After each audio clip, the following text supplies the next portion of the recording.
My name's Jonathan Scott. I'm a wildlife photographer, author, writer and television presenter who spent the last 40 years here in Africa. Now, I came overland in 1974 on a Bedford truck, and that brought me from London all the way through to Johannesburg.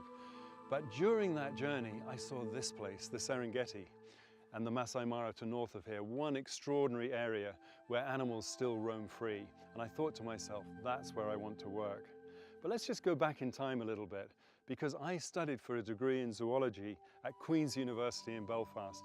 And I've got to tell you, those 4 years were some of the happiest and most productive of my life. Now, that degree in zoology was based on studying parasitology, something that Queen's is famous for. And at the end of the 4 years at Queen's, I remember my professor saying to me, well, what's next? Was I going to do a PhD? Was I going to become an academic? And I never really felt quite up to that. So I simply said to him, what I would really love to do is something with wild animals. And I will never forget the way he looked at me and said, and do you have a private income? And of course I didn't. And so in a sense he was saying, well, what are you going to do for a job?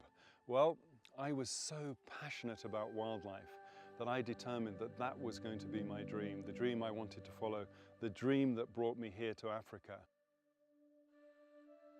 But let's just think a little bit about what taking a degree in zoology might mean.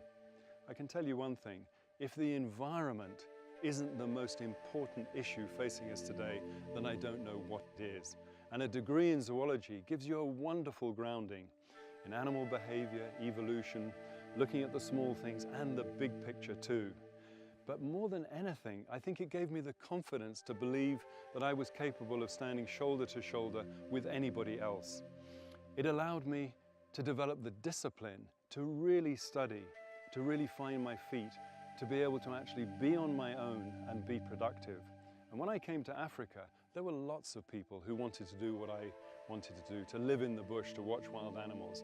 But the fact that I had that degree really gave me the confidence, and it gave me the ability when I came here to be able to make notes and understand the behavior of the animals I was following. The big cats, the lions, the leopards, the cheetahs that I love. So what I would say to you is this, when somebody questions whether or not a degree in zoology might be the right thing for you, what I would say is that if it's your dream, if it's your passion, you have to follow that. And if you're lucky, you may just end up doing something like I have, which is to spend time in this incredible land, the Serengeti.